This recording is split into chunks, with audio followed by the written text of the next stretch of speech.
Well, hi there, welcome back. You are listening right now to Season 2, Episode 5 of All About Employment by DC Recruiting. My name is Dave, and I'm happy to be here to tackle a very common question that gets asked in an interview, and some people sometimes struggle with, and that's when the interviewer asks you to identify your greatest weakness. So let's get right into it here. I just have some guiding points that will help you organize what you're going to say.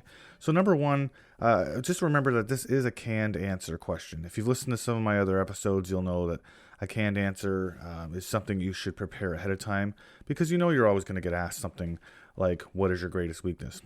And I guess also remember that it can be asked in several different ways, right? It could be, what would one of your old supervisors, what would they identify as your greatest weakness? Or maybe a coworker or something like that. So there's more than one way to answer this, but in one form or another, you're going to have to answer, what is your greatest weakness? Another thing to remember is that the interviewer is generally asking you for your greatest weakness.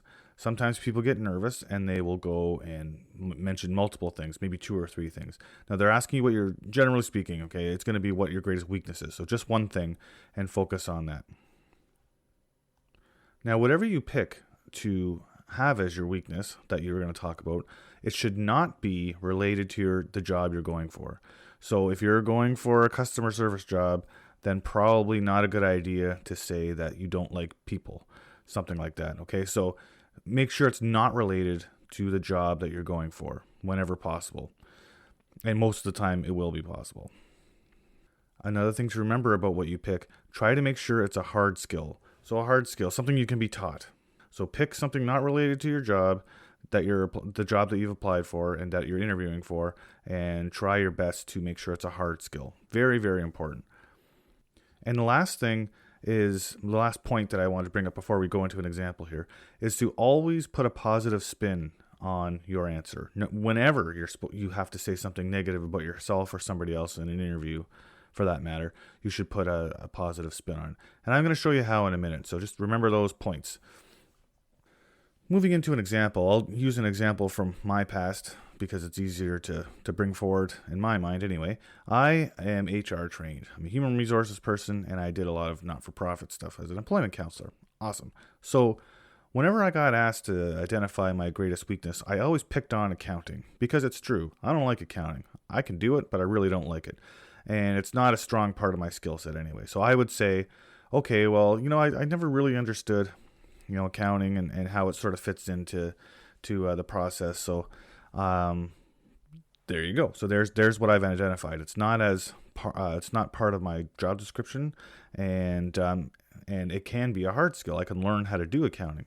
But when I would move on, I would say something like, even though I don't understand accounting as much, it'd be great if I could learn a little bit about how my role fits in with accounting, because I don't like making extra work on people. I want to be a good team member. So if I could have some time when I'm being trained just to really get a good feel for how my role fits in, that'd be great. Now, try to resist the temptation, just as a point here, try to resist the temptation of saying, can you teach me how to be an accountant? Because, the accountants are there to be the accountants, right? So try not to say, I want to learn exactly how to do the job. Focus more on how you can be a good team member. So I want to learn how my role fits in with theirs, and so we can work well together as a team. Something like that. That's a good way to put a positive spin on a part of your skill set that may not be the greatest. So you'll know before that I said pick a hard skill. So I pretty much identified why you want to do that. It's because it's something you can be taught. It's really hard to recover from and put a positive spin on an example you use that is a soft skill, right? So again, to pick on customer service people again, sorry about that, customer service folks. But if you do say, hey, you know what, a weak part of my skill says I kind of get impatient with rude customers, and it frustrates me sometimes. You literally have nowhere to go with that. Like, what do you say? But I'm working on it.